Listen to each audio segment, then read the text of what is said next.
So I've just spent the last probably hour tidying up after lighting my car on fire. So I made a lot of mistakes this morning. Alrighty, so we are into another episode.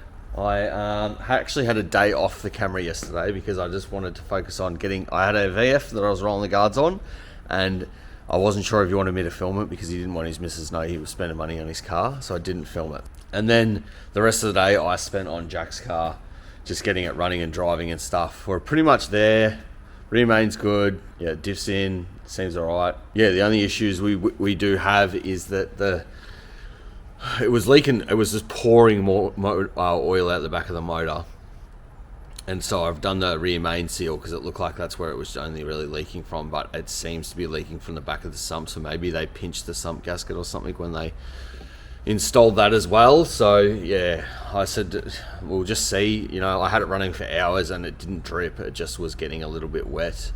So it could even be a little bit of oil residue from when I did the gasket or something. I'm not sure. I doubt it because I usually clean things up pretty good. Keeps throwing a light on the dash to check the drive line, and I've scanned it, and the only code that it has is for the starter relay high voltage, which is super weird. So don't really know what's going on there. But anyway, I have a really busy day today. As always, I've overbooked myself. I'm hoping to roll the guards on this. I'm hoping it goes really well for me.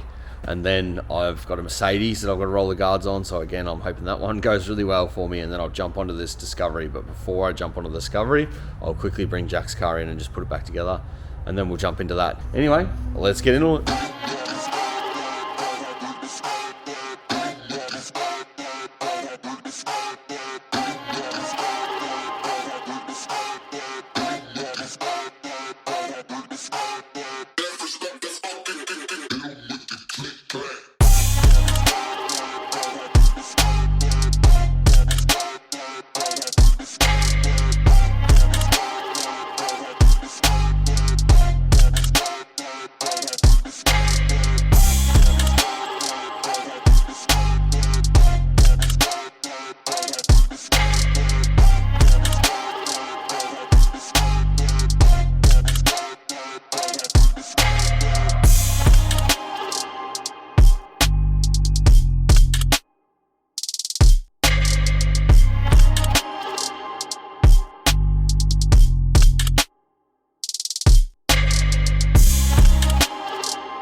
Alright, so update. Where are we at for the day? We've done the black VE, and while I was doing the black VE, a Mercedes got dropped off and he needed it done straight away, so we quickly snuck that in. That wasn't a big job. Then went back to the VE, and then after that, we got Jack's car in and just gave it a last check over because that's getting picked up shortly. I'm sure he'll be basically nearly here. Then that's going, and then I bring in this Discovery because we're putting a spare wool carrier on it. So yeah, I'm just about to jump into this and get that done.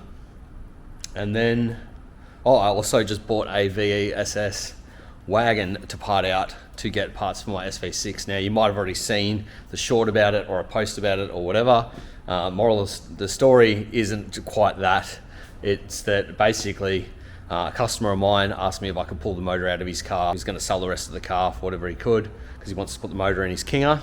And I said to him, well, how about instead of me charging you to pull the motor out, I'll flick you some cash and I'll just buy the rest of the car because I can use the spares for my VE. So basically that's the way I ended up with it. He's just keeping the motor, I get to keep the rest of the drive line and the interior and all that sort of stuff, and I can pull some bits off it. It's got coilovers and that. Put them in my in the budget build, which means by the time I part that car out, it'll owe me nothing. So basically I can sell the gearbox out of that car and it'll pay for the car, and then the rest of the car owes me nothing, so I can just pull bits off it for the budget build and then chuck the car in my yard for spare parts for it in the future. So yeah, I thought that was a better deal. I was looking at buying a steering wheel and a door trim and a few other bits and pieces, and then this car come up and I went, well, it's got the bits I need.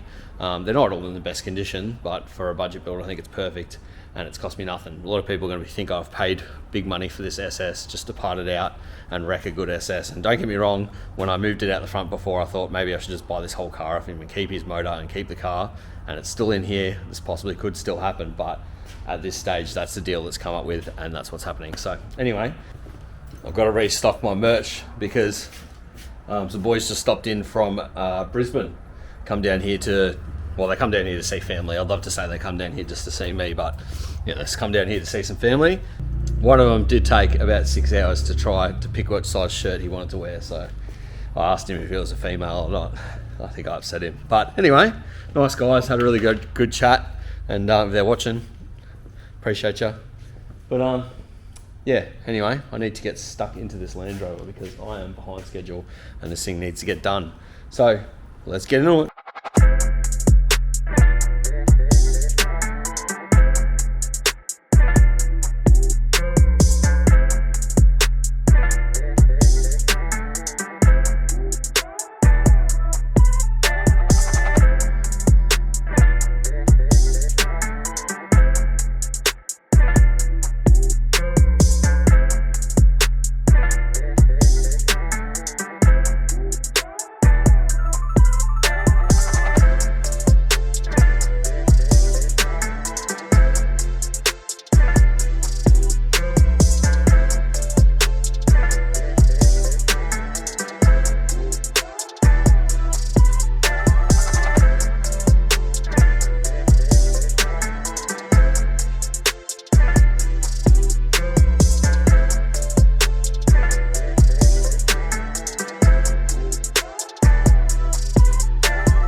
Alrighty, it is early morning at the shop. I didn't record a sign off last night, I don't think. I was just under the pump doing that spare wheel carrier on the Land Rover, but that's all finished up now. How cool is the factory air suspension in those things? You can go from a plus 3-inch lift all the way down to a, I think it was a 25mm drop. So all up, you can adjust the suspension 100mm from factory. Pretty cool. It does it relatively quick too. Some cars that have factory height suspension, things like that, are really slow. But anyway, so finally, I have a spare hoist, which I would have loved to have put the Gemini on, so that I can give it a check over. We still might put the Gemini on here later today, so that during the week I can give it. It actually would make more sense actually for the Gemini to be on here facing forward, because I want to see if I can get that thing running. So what we might do is, I think Corey is coming to put his caravan away today, so he does. I might get him to give me a hand to push the Gemini out and put it on this hoist depending on when he comes, because I do have a guard rolling job actually coming in at midday that I have to do. That was a last minute job because I want to spend most of today on this VL. But yeah, at least with Jack's car finally done and out of the shop, I've got my back hoist back, which there's always a big job on the back hoist, whether it's my own cars. Most of the time it's customers' cars, but usually there's a car on there for a week, sometimes 2 weeks. But Jack's car has been on there for, I reckon, I don't know, a month or two, probably closer to 2 months. So yeah, I was kind of glad to see the end of that car for now. I think I'll end up seeing it again, but for now, Jack's got his car back and he can start tinkering on it again. But yes, I can finally start getting into this job as well, because this job's actually been at the shop now for a few weeks also, but I have been waiting on parts, because when the customer dropped the car off for a check, he did say, did you want me to take it for a week or two before you get everything? I thought, no, I can stay here, because at least if I got a chance I could work on it. But I know always wonder why I think I'm going to have a chance. I don't get spare time. But yeah, so I went home last night and had a quick look at my warehouse that's getting turned into my little show shed. It's coming up. It's getting there. Unfortunately, the floors are getting painted the wrong color. I wanted them like a bluer grey, but they're like just like a primer grey. So a little bit disappointed about that. But really, the thing with the floors is that I just want a nice clean floor that I can walk around with a little mop thingy and dust up the floor, so I don't have to vacuum, like I don't have to sweep and stuff. Just be able to keep it clean easily, because it's going to be full of cars, so you're not really going to see the floor anyway. So I just want to tidy it all up and then get my cars in there, and then from there we can start kitting it out a little bit more. Don't know what I'm talking about. It's early morning. Probably need another coffee. Looking forward to having my shed at home. Anyway, let's get this V on the hoist and start getting stuck into it.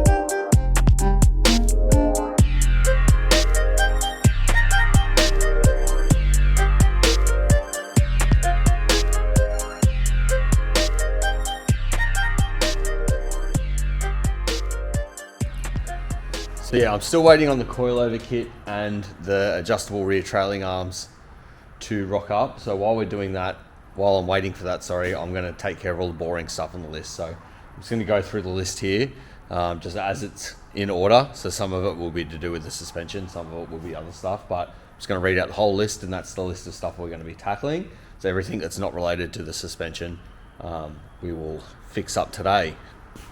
It's got front springs not captive, fuel return line unclipped, cable tied, other vac lines broken, trans lines unclipped on K-frame, engine mounts no good, rad support light damage, missing stripped bell housing bolt, rear main wash recheck, steering rack leaking, wash recheck, rear trans mount squishy, rear extension seal, diff upper front mount issue, rear springs not captive, diff bushes on the diff. Those are a shit job, but yep, I've got them here to do.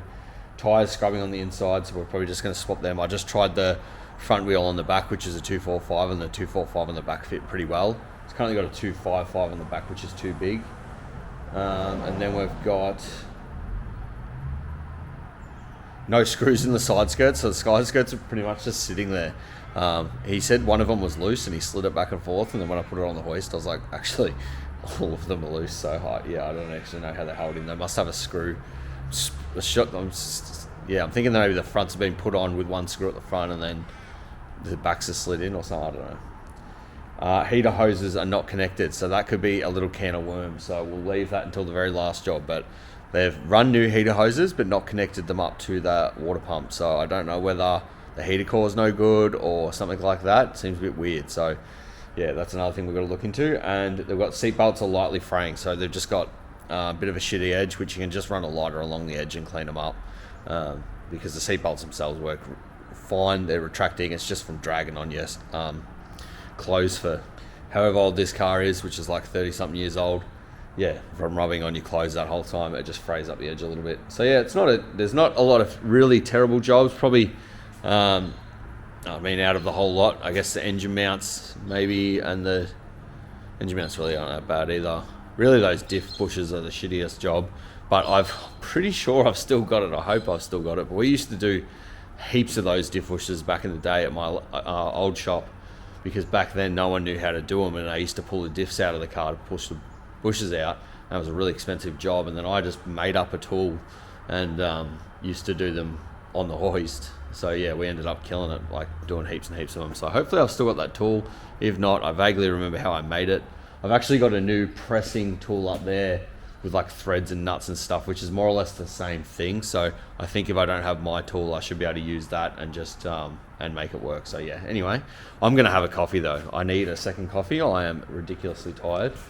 Yeah, getting up at 5:30 in the morning and getting to work is a lot, but it's pretty nice to watch the sunrise every morning, and at least that allows me to get a little bit more done before people start coming into the shop. Up until about 10 o'clock, I can get 3-4 hours of work done in peace and quiet, and then the chaos starts. And then after that, usually about 4 or 5 o'clock in the afternoon, it calms down, and again, I can get a couple more hours work done after work as well. Yeah, so I'm gassing out real bad at the end of the day, so I've decided that coming to work and jumping on the tools straight away is better. I used to come to work and edit videos for a few hours and then jump on the tools, but I found that that's when I've got the most energy, so I'm better off just coming to work, jumping on the tools for the day, and then in the afternoon, once I start to gas out, jump in the office and start editing videos.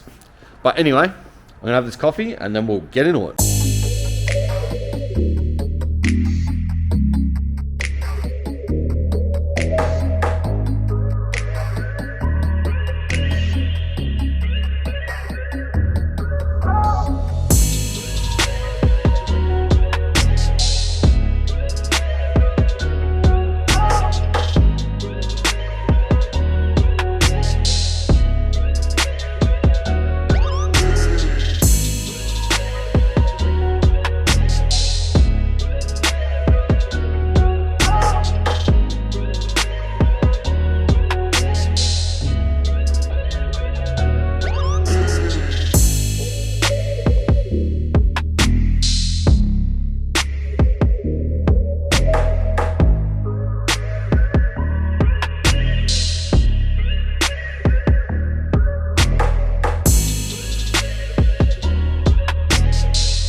had a sneaky kinger come in and get the guards rolled on the back, which I had to do by hand because of the way the guard curves. You couldn't actually roll it with the roller, so I had to do it by hand.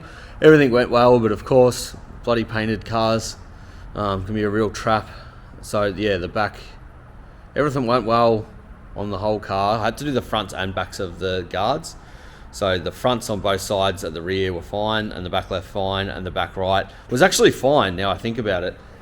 It didn't crack as I was rolling it. I went and had a coffee and then come back and then noticed it. So I must have had a stress crack, and then as the paint's gone back soft, as the paint's gone back cold, it's cracked open. But I reckon that it was there before. I can't prove it. I usually am very thorough about the check that I do before I start rolling a guard and running through the people and all the process and stuff. But when this bloke rocked up, my next door neighbour was here washing his car in the driveway, and his mate was here as well, and then they were here with their family, and I just sort of dropped the ball a little bit. I usually go over the car and look at all the guards, because before I started rolling the front side of the rear right guard, I did notice that there was a crack in the thingo from where it had been hitting, and it had he'd bent the guard in a few spots and it had cracked the paint at the front. So I'm assuming it was the same at the back, because the back was actually more damaged than the front.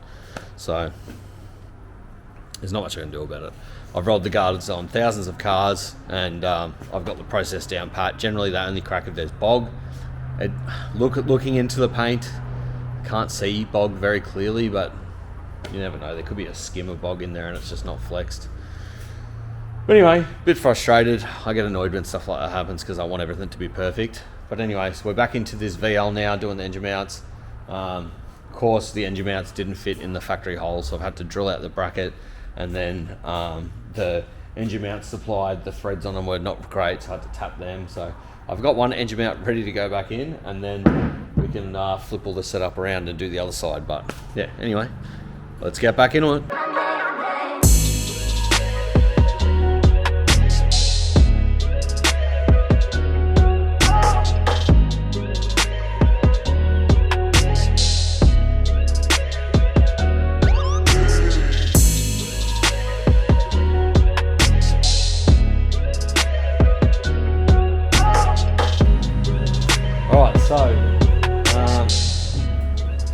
Yeah, we've done the engine mounts on this, trans mount, fixed up a heap of lines, clips and things, and jiggers and bits and bobs. I think we've tackled a fair bit of the boring stuff of the list. I know I've still got to do the rear bushes on the actual diff. I was going to do them today, but I've had enough of this car today, so I'll leave that for tomorrow, and then I'll have a look at the list and see what we've got left on that. What I'm going to do, sort of with the rest of my day a little bit, is just bring the budget build Gemini from next door. I want to put it on this front hoist and just give it an inspection, have a look over the car and see whether it's actually worth fixing. So I actually haven't even had this thing on the hoist, and I'm a little bit worried that it's going to be stuffed underneath. So I want to get it on the hoist and just make sure it's actually worth fixing, because otherwise I need to then find another Gemini. I wouldn't be mad if I bought that thing and the body's just too far gone, but because it's got a really good interior and I reckon the driveline will be good. But yeah, I don't want to go and spend the next 3 or 4 months doing rust repair on a car if I can get another one. But anyway, I'll we'll see about that. I'm gonna just grab that, and then I can put my 2 VEs next door as well. But I just want to figure out which of the budget builds I basically move forward with straight away. I'm thinking I'm going to move forward with the VE, but I just want to check. I've bought a donor car for the supercharge for the running gear for the Gemini, so like I can pretty much move on that Gemini pretty quick as well, although I am going to register that with the running gear that's in it. Yeah, so I just want to get the Gemini from next door, bring it in here, put my VEs, the 2 VEs next door, and then I want to give the Gemini inspection. I'm going to put the battery on charge and see if, like, during the week, it won't be in this episode, but well, it might be. I might get time to play with it tomorrow, but I want to see if I can get it running and see what the running and driving, basically. I think I'm going to have to I think the brakes are a bit stuck on, and I don't know how long it's been since it's been started, but the battery in it doesn't look too old, so I think it has been started somewhat recently. So yeah, I'd like to see if I can get that one running and driving, and then that way, if I can, I at least know what I'm working with and how far that thing's going to be to get off the road. Because I found someone that can paint it for me. I'm not going to use a $2,300 respray guy, but I've got someone who's a follower of the channel that's offered to paint it at a pretty cheap price if I do all the prep work. So yeah, I think I'm going to take him up on that offer. and see how we go, because it's definitely going to be a better job than that other guy. Hopefully it's a really good job, because I'd like to continue to do these budget builds and buy more cooler cars and restore them and stuff on the channel, because I don't want to just continue to work for everyone else forever. You know, I'll be happy to do 1 or 2 days a week for other people, but the rest of the time I want to actually be building really cool cars. So that's my goal with the channel, but really I need a painter that's happy to come on board and do bits and pieces for me at a decent price. I can't afford to be paying 30 grand for a paint job on every car that I do, especially if I'm doing all the body work. So yes, anyway, let's get this Gemini out. It's going to be an absolute mission to push, because it has got seized brakes. All right, you know what?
So I've just got the budget build on the hoist, and I'm going to be honest, it's not looking good.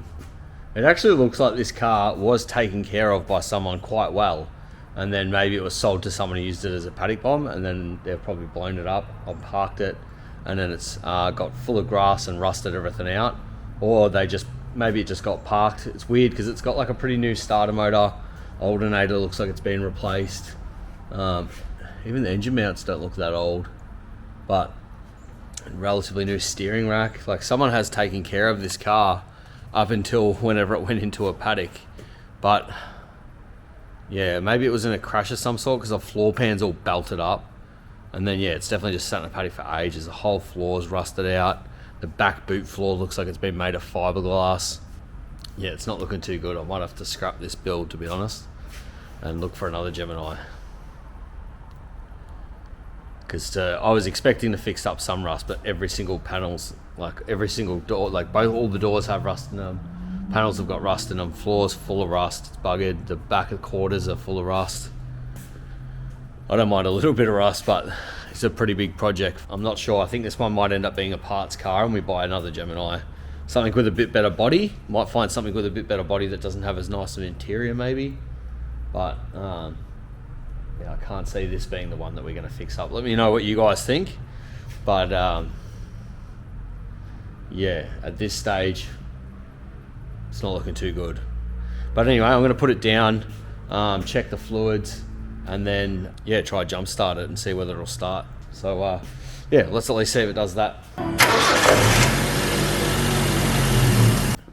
So it actually runs really well, surprisingly. Like, started up straight away, and runs really well, but there's something wrong with it. It's got saying it's got no fuel, so I think we need to put some fuel in it.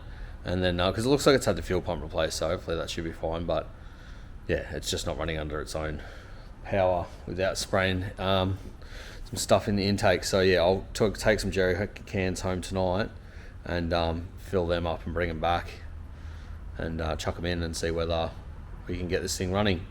Like I said, at this point in time, I'm thinking this thing's going to end up being a parts car, but it does seem a shame if it's got really good running gear.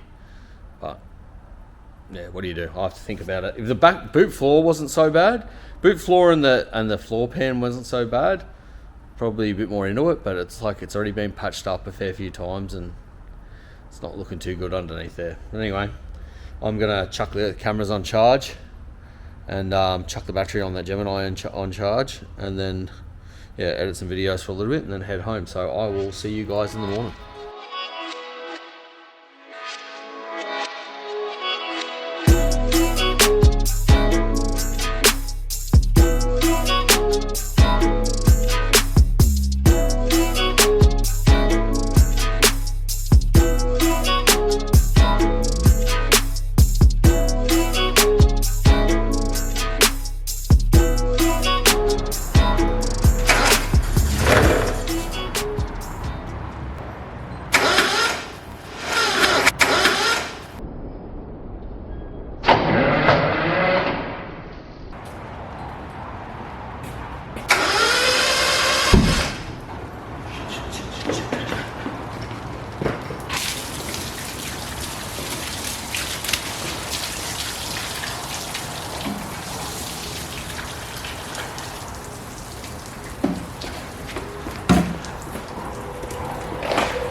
Well, that was stupid.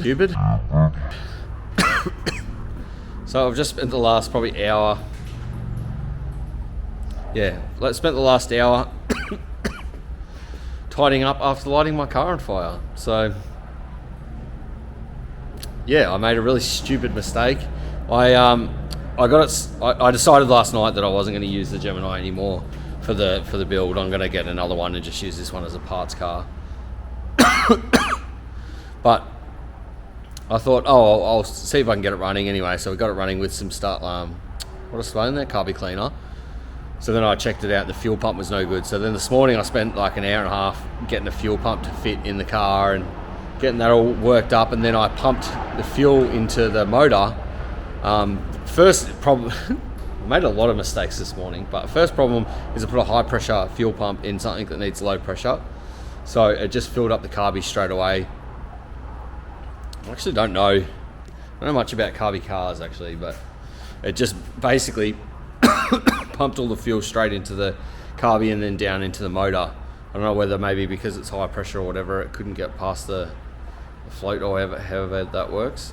But anyway, it's got the fuel pump working, pumped the fuel into the motor, forgetting to flush the line, so it flooded the motor with stale fuel, because it just didn't want to ignite for whatever reason, which is ironic seeing as what happened next. But so then I thought, I'll just rip the plugs out and just turn over the motor and shoot the fuel out. And as you'll see or seen, the fuel shot out and went real far. So then I went, I'll just cover the motor with a towel. That way I can just turn it over a few times, make sure I've got it all out. The biggest mistake that I made here was not disconnecting the coil, because I should have done that. So as I've turned the motor over, obviously those leads are sparking and there's no spark plug leads in there. So what do you think's going to happen? So then the thing bloody lights on fire. I'm like, oh shit. And then I'm thinking, I'll just quickly put it out with a little bit of water. Another mistake. Mainly because I didn't want to use the fire extinguisher, because I know how much of a bloody mess they make. And I thought, I might be able to just quickly put this out. That didn't work. Then it lit on fire more, and then I had to get the fire extinguisher and put it out. But anyway, so I've cleaned up that motor anyway, and I put some WD-40 down the spark plug so that it didn't have any moisture or whatever in there, because that motor was actually good. So hopefully that motor stays good, because I might need it. But anyway, I've breathed in heaps of the fire extinguisher stuff, which I'm sure is not great for you. And then I've just been trying to clean up my shop, which, to be fair, my shop did need a bit of a spring clean, so I thought, take advantage of the situation, make a bad thing a good thing. I just went around with the blower and blew off like underneath all the benches and on the shelves and around the toolboxes and everything. So I vacuumed, then I blew off around all the corners, then I vacuumed again, and then I'm just going to mop up this a bit better. I've just put some new water in my mop bucket, and I'll mop up this a bit better. And then I'm going to go and actually jump on the computer and do what I was meant to be doing and editing videos. And then once the floor dries, I'll give the shed one more vacuum. But yeah, so that was a bit of a silly mistake. But anyway, alrighty, so I've actually decided to take this weekend off. Unfortunately, my dog is on his last legs, so I'm going to try and spend some time with him, because I think come Monday, unfortunately, he's going to have to go to the vet, because he's now unable to walk. He's not controlling his bowel. He's sort of been going downhill all year, which is why I did my last camping trip. I didn't actually really have the time to do, but I did it anyway, because I had a funny feeling that might be the last time that we could go out together. But yeah, so while I'm not really in the right mental state to be at a shop talking to heaps of people and all that sort of stuff, I had the opportunity that I just had a few big jobs on this weekend. So I'll move my jobs from this weekend till next weekend, and I'll just hammer out a big weekend next weekend. And I just thought, well, this weekend I'm just going to spend here, just getting on top of this shed. There's not a lot I can do right now. I'm still waiting on the floors to be done in this room before I can finish up heaps of stuff in there, but I can still paint.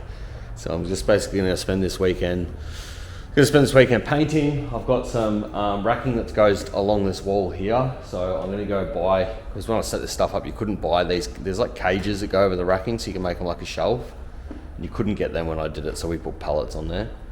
But it looks messy, so I'm going to go pick up some more beams, a couple more beams, and some of that shelving, so that way I can settle this up here, and then I can clean up all that front area, clean up all this front area, bring my Land Rover in, and that can at least stay in here now. Well, the cars can't come in here for another couple of days. Still got to insulate those walls, but we've got had an old fence pulled down. Well, it wasn't even really that old. We had a fence built out the front, and they did a shit job, so they ripped it down and put a new fence up, and we've got all the old fencing materials, which is where a lot of those palings come from here, on the inside of that room. So yeah, I'm going to insulate these walls. Well, I won't be insulating that one because it's outside, but I'll insulate the walls to that room, and then I'm going to panel them on the backside with the palings, because I have them and it suits the decor of the place. So I don't know whether I'll get to that this weekend, because I'm going to get Cuzzy to strip those fences down for me, just to save me a bit of time. But yeah, my main focus is to paint the bottom sides of the shed wall, like the bottoms. Yeah, after that, I'm just going to do it grey, just so it matches in with the floor that's already there. And then I'll paint the end walls black, and then start setting up some shelving and things. I'm still trying to get my head around what I want to put down this corner. I'm thinking I'm going to go pull some of I've got a 40-foot container with a heap of pallet racking, a heap of racket from Bunnings shelving. So I want to have those tubs set up down here, because, if I end up parting out some cars, whether I do it for money or whether I'm just parting out the cars for spares for myself, I think it'd be good to have somewhere to put that stuff. I do think that, because I'm buying cars to fix up my cars, it doesn't really make sense just to hoard the whole car. So I probably will strip some cars, but I'll probably just fire up my old eBay store and list some stuff on there so that I don't have to deal directly with people. I'll just post stuff out. I mean, if people want to pick stuff up, I guess I can take it out to my shop and they can pick it up from there, so it's not really a big deal. But yeah, I don't really want people coming here. Yeah, so I'm just gonna, I don't know whether I'm gonna be able to use my electric paint gun to paint the bottoms, but if I can, it'll speed that up really, like, heaps quicker. So I've just put a sheet of plyboard. I've just put a sheet of plyboard down the floor here, and I'm just gonna get the paint gun, and I might get some palings or something that I can sit in between that gap of the post.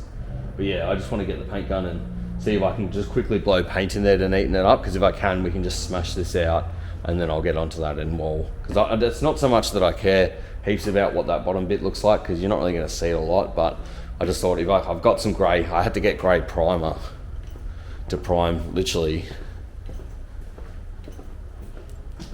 that wall, because it was like that shiny timber stuff, same as what I got in my reception.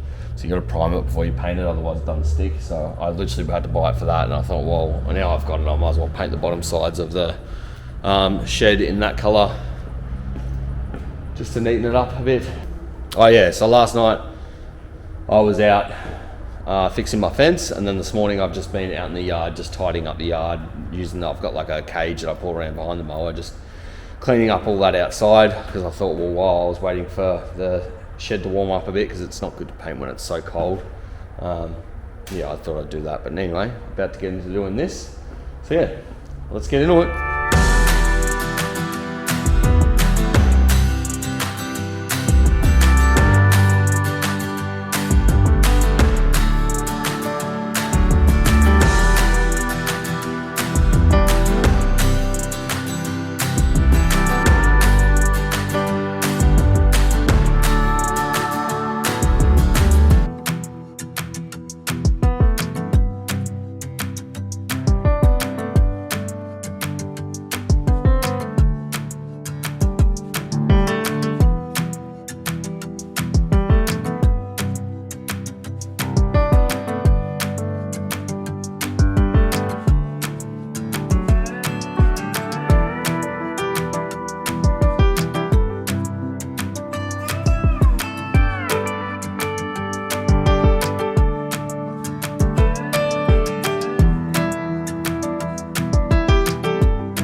Alright, little shed update before I turn the camera off for now because I'm going to go spend some time with my dog. This is where we're at. I ended up recovering a table. I built that when I'm not exactly sure, but I built it around 20 years ago, that table. I was looking a bit sad for wear because it's been sitting up on the balcony, but shot some nails into it and it's sturdy as, so yeah, shot some nails into it, painting the bottom black. I'm going to give that another coat yet, but I thought that it's kind of cool, matches the wall. And then the top, I'm actually just going to give it a really light sand and get some sort of industrial clear and just clear it. So I've got a nice workbench. I used to always have it just bare metal because I used to weld and stuff on there, but obviously I do all that sort of shit out of the shop. I do have a welder here, but I'm going to be using this place. Really, this is like my nice clean shed, and that's the way I want it to stay. So it's just going to be set up for all that sort of stuff. I reckon the Rexy is going to go here once I get it back. But yeah, we've got plenty of room for the cars that I currently have. I think I could squeeze the Rexy and one more car in here if I had to, which maybe I'll keep the VE in here, I'm not sure yet. I was going to keep my camper trailer in here, but I don't think I'm gonna. I've still got to do a bit of work on these benches, put a new bench top on there, and I don't know, jazz the cupboards up a little bit.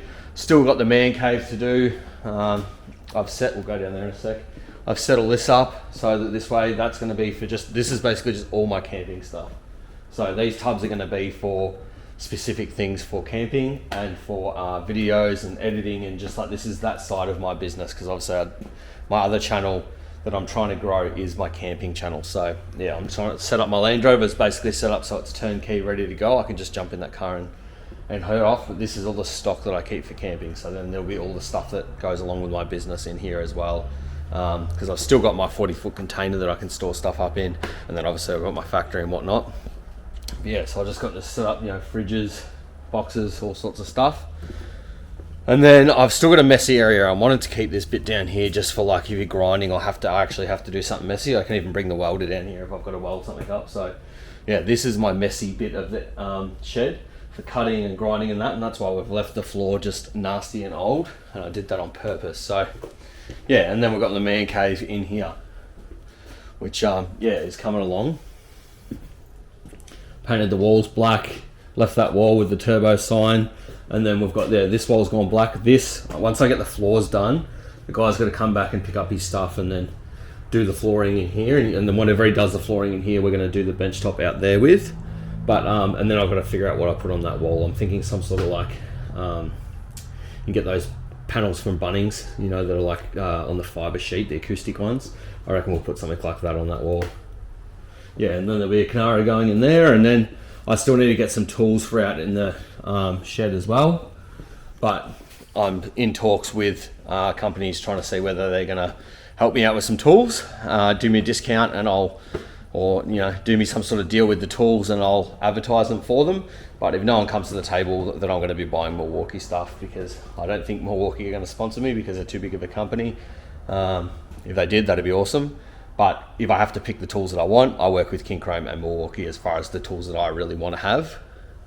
But if someone jumps on board, I'm happy to try out a new set of tools. And I'm sure there's some good brands out there that I haven't used before, and I'm probably just stuck in my ways a little bit, but I've had King Chrome and Milwaukee my whole life. So and it fits my brand colors because I'm black, red and white. So we've got black here. We've got bits of white over on the window frames and my cars, and then the red will be Milwaukee tools. So that's kind of what I'm leaning towards. But anyway, so that's the shed at the moment. It's coming up really cool. I am glad that I've decided to do a more of a toy storage shed for myself rather than having this as a workshop, because if I did, all my camping stuff would just get covered in dust and I'd be mad as about it. So yeah, I think it makes sense to have a nice toy shed, and I feel like I deserve it. I work hard enough that I can have something like this. But I've just got to decide whether I end up keeping both the factories out there, or now that I have this, I just get rid of the other one. The main reason I actually have the factory next door is because it's real inconvenient to have people coming and going from a business next door when I'm trying to film. So that's pretty much the reason I got that factory, so that I could just cut that out. But I've just got to see whether that's worth enough to me to then have it, because I can film a lot more of my talking side of things here, and then out at the shop I can just film work and just smash that out. So yeah, I've got to sort of play around with that a little bit and see how we go, but that's kind of where I'm at with that at the moment, because it is like another $3,000 a month just to have people not coming in and out of a driveway. So Seems ridiculous, but at the moment I did use the factory because I used to store my cars in there, and then I had obviously the workshop for doing work, but now I've got this place to store my cars. I'm like, well, unless I want to expand the shop, it doesn't make sense to have the two factories, and I'm not sure I really want to expand it any more than it is. I could hire another person and start taking on more custom work and that, but I'm like, I don't know, I've done it before, and I'm not really in it for that. I'm trying to be a YouTuber. I want to grow my YouTube channel, and just keep building cars and having fun. So yeah, I can do a lot of that between here and my other shop. Anyway, yeah, thanks for watching, and I'm gonna go spend some time with my dog.